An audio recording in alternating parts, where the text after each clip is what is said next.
എന്താ? അവര് വന്നിട്ടുണ്ടോ? ആര്? നവീനൊരു സ്ത്രീയായിട്ട് ബന്ധമില്ലേ? അവരും കുട്ടികളൊക്കെ എത്തിയിട്ടുണ്ടെന്നാ ചോദിച്ചത്. ഒരാളുടെ ശബ്ദം ഒരു തവണ കേട്ടാൽ ഞാൻ മറക്കില്ല. ഇത്തരം വലിയ കുടുംബത്തിലൊക്കെ പറഞ്ഞതല്ലേ, പിന്നെന്തിനാ വെറുതെ ഈ തറവേലകളൊക്കെ കാണിക്കുന്നേ? ഇപ്പൊ നവീൻ നിങ്ങളുടെ മാത്രം കുട്ടിയാ.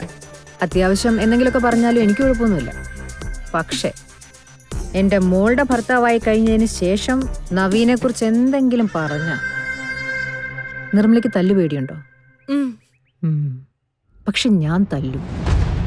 എനിക്കതൊരു ഹരവാ.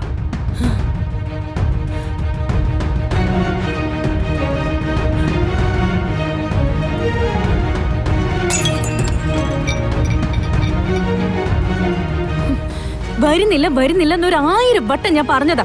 എന്നെ നിർബന്ധിച്ച് ഇങ്ങോട്ടേക്ക് കൊണ്ടുവന്നു. അമ്മയ്ക്കൊരു തോന്നലുണ്ട് അമ്മ വലിയ ബുദ്ധിമതിയാന്ന്. അതിലും വലിയ ബുദ്ധിയുള്ളവര് നാട്ടിലുണ്ടെന്ന് ഇപ്പൊ മനസ്സിലായില്ലേ? ഞാൻ ഇവിടെ നിൽക്കില്ല, ഞാൻ ഇറങ്ങി പോവാ. അയ്യോ എന്റെ പൊന്നുമോളെ, നീ ഇവിടെ ഇറങ്ങിപ്പോയാ അതിന്റെ പേരിൽ മുത്തശ്ശി എന്നെ ഇവിടുന്ന് പുറത്താക്കും. അതിലും ബുദ്ധിമുട്ട് മോൾക്ക് തന്നെയാ. മോള് പണിയെടുത്ത് എന്നെ നോക്കേണ്ടി വരും. എന്തൊരു നല്ല ഉപദേശവാ അച്ഛൻ മോക്ക് കൊടുക്കുന്നേ. നിങ്ങളുടെ ഈ അവസ്ഥ കൊണ്ട് തന്നെയാ ഇവൾക്ക് കരയേണ്ടി വരും. അതും കൂടെ എന്റെ തലയെ കൊണ്ടുവച്ചു. മോളെ ദേ, നിന്നോട് ഞാൻ എന്താ പറഞ്ഞേ? നാളെ വിവാഹ നിശ്ചയത്തിന് നവീൻ മോതിരം അണിക്കുന്നത് നിന്റെ കയ്യിലായിരിക്കുന്നല്ലേ? ആ മുഹൂർത്തം ആയോ? ഇല്ലല്ലോ. ഇനി അമ്മയ്ക്ക് എന്ത് ചെയ്യാൻ പറ്റും? എന്തു വേണമെങ്കിലും ചെയ്യാം, നിന്റെ ആഗ്രഹം നടക്കാൻ വേണ്ടി. അവളുണ്ടല്ലോ, ആ ഗാഥാ ശ്രീനിവാസ്, അവളെ കുത്തിക്കൊല്ലണമെങ്കിലും ഞാൻ ചെയ്യും. അയ്യോ എന്റെ നിർമ്മല, നീ അങ്ങനെ ഒന്നും ചെയ്യല്ലേ. അത് വലിയ പ്രശ്നമാണ്. ഈ വീട്ടിൽ കിട്ടുന്ന ഫുഡിന്റെ ടേസ്റ്റ് ജയിലിൽ കിട്ടില്ല, അതുകൊണ്ടാ. ഒന്ന് ഇറങ്ങിപ്പോ.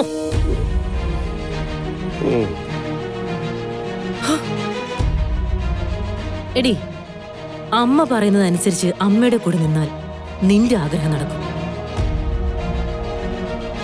മകളെയും കൊണ്ട് സിത്താര ശ്രീനിവാസനോട് വന്നത് ഇന്ന് നടക്കുന്ന സർപ്പബലിക്കൊപ്പം അവളെയും കൊലയ്ക്ക് കൊടുക്കാനാ.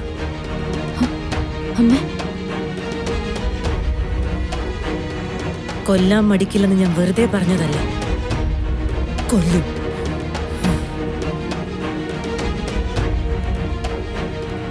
വീടിങ്ങനെ തന്നെ നമുക്ക് മെയിൻറ്റെയിൻ ചെയ്യാം.